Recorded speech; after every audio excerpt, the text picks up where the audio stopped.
역대하 18장 16절에서 27절 말씀 제가 받들어 읽습니다. 그가 이르되 내가 보니 온 이스라엘이 목자 없는 양같이 산에 흩어졌는데 여호와의 말씀이 이 무리가 주인이 없으니 각각 평안히 자기들의 집으로 돌아갈 것이니라 하였나이다 하는지라. 이스라엘 왕이 여호사밧에게 이르되 저 사람이 내게 대하여 좋은 일로 예언하지 아니하고 나쁜 일로만 예언할 것이라고 당신에게 말씀하지 아니하였나이까 하더라. 미가야가 이르되 그런즉 왕은 여호와의 말씀을 들으소서. 내가 보니 여호와께서 그의 보좌에 앉으셨고 하늘의 만군이 그의 좌우편에 모시고 섰는데 여호와께서 말씀하시기를 누가 이스라엘 왕 아합을 꾀어 그에게 길르앗 라못에 올라가서 죽게 할까 하시니 하나는 이렇게 하겠다 하고 하나는 저렇게 하겠다 하였는데 한 영이 나와서 여호와 앞에 서서 말하되 내가 그를 꾀겠나이다 하니 여호와께서 그에게 이르시되 어떻게 하겠느냐 하시니 그가 이르되 내가 나가서 거짓말하는 영이 되어 그의 모든 선지자들의 입에 있겠나이다 하니 여호와께서 이르시되 너는 꾀겠고 또 이루리라 나가서 그리하라 하셨은즉 이제 보소서 여호와께서 거짓말하는 영을 왕의 이 모든 선지자들의 입에 넣으셨고 또 여호와께서 왕에게 대하여 재앙을 말씀하셨나이다 하니 그나아나의 아들 시드기야가 가까이 와서 미가야의 뺨을 치며 이르되 여호와의 영이 나를 떠나 어디로 가서 내게 말씀하더냐 하는지라. 미가야가 이르되 내가 골방에 들어가서 숨는 바로 그날에 보리라 하더라. 이스라엘 왕이 이르되 미가야를 잡아 시장 아몬과 왕자 요아스에게로 끌고 돌아가서 왕이 이같이 말하기를 이놈을 옥에 가두고 내가 평안히 돌아올 때까지 고난의 떡과 고난의 물을 먹게 하라 하셨나이다 하니 미가야가 이르되 왕이 참으로 평안히 돌아오시게 된다면 여호와께서 내게 말씀하지 아니하셨으리이다 하고 또 이르되 너희 백성들아 다 들을지어다 하니라.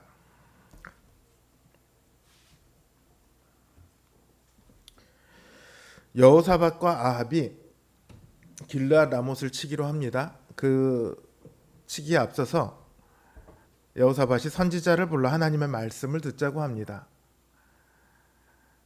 아합은 400명에 이르는 선지자들을 불러서 말하게 하죠.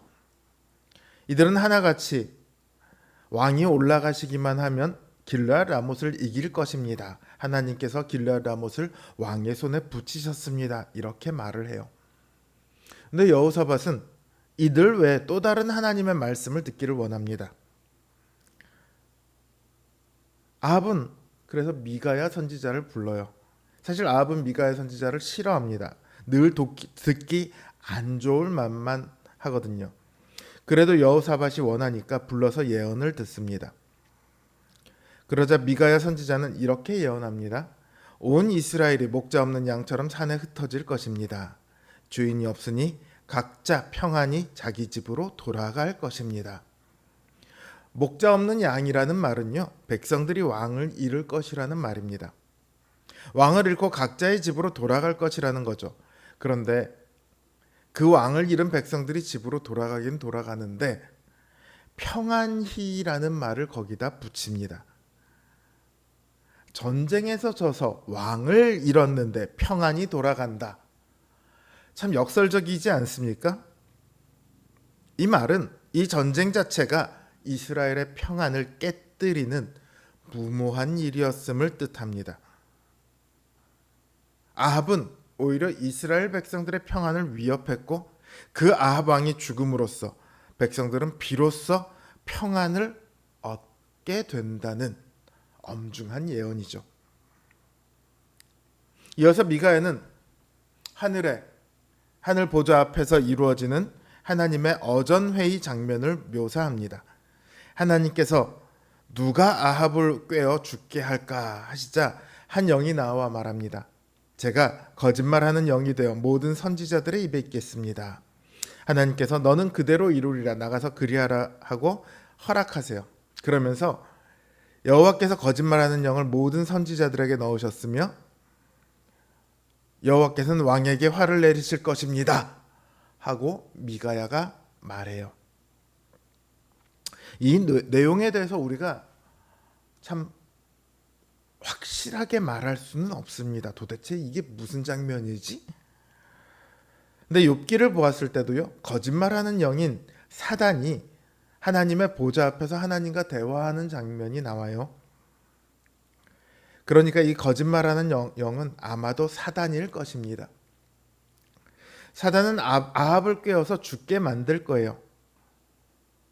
그런데 그러면 아합은 사단 때문에 죽냐라고 묻는다면 그렇지는 않습니다. 이스라엘의 멸망을 두고요, 여러 가지 원인이 있겠지만 선지자들이 거짓말하는 영에 미혹이 되어서 백성들을 꾀어 잘못된 길로 인도해서 이스라엘이 멸망했다, 이런 사실이 있기는 하지만 그것이 원인은 아닙니다. 그 시대에요, 거짓 예언만 있던 것은 아니에요. 참된 선지자도 활동하고 있었어요. 그러니까 이스라엘에게 살 길은 분명히 열려 있었습니다. 거짓말하는 영이 문제가 아니고요, 그들이 하나님의 참된 말씀을 듣지 않기로 한 것이 문제였죠. 그들은 거짓의 영에 미혹되어서 하나님을 떠난 것이 아닙니다. 하나님을 떠났기 때문에 거짓의 영에 미혹되어서 멸망당한 거예요. 이와 마찬가지로 아합의 죽음 역시 거짓말하는 영 때문이 아닙니다. 이미 아합은 하나님을 떠나 있어요. 아합이 하나님을 떠났기 때문에 그는 거짓말하는 영에 사로잡히게 된 것이죠. 보시면 이미 하나님께서 아합을 죽이기로 하시고 방편을 구했을 때 거짓말하는 영이 나타납니다. 그러니까 아합이 하나님을 떠나서 죽게 된 것이 먼저고, 그 방법으로 거짓말하는 영이 등장하는 거예요. 미가야가 이 말을 하고 나서요, 시드기야가 미가야의 뺨을 치면서 하나님의 영이 나와 함께 있는데 언제 나를 떠나서 너에게 그런 말을 했단 말이냐, 헛소리 하지 마라, 이렇게 미가야를 몰아붙여요. 거짓말하는 영은요, 언제나 하나님의 말씀을 가장합니다. 태초에 에덴에서도 그렇고요, 오늘날 교회 안에서도 그렇습니다. 거짓말하는 영은 늘 하나님의 말씀을 가장해서 말합니다. 그러나 그 결과는 죽음일 뿐입니다. 오늘날 교회에 해를 끼치는 사람들도 보면 자신이 하나님의 뜻을 따라 일하고 있다고 말합니다. 그러나 실상은 교회를 다치게 하고 아프게 하는 일을 합니다. 거짓말하는 영에 사로잡히면요,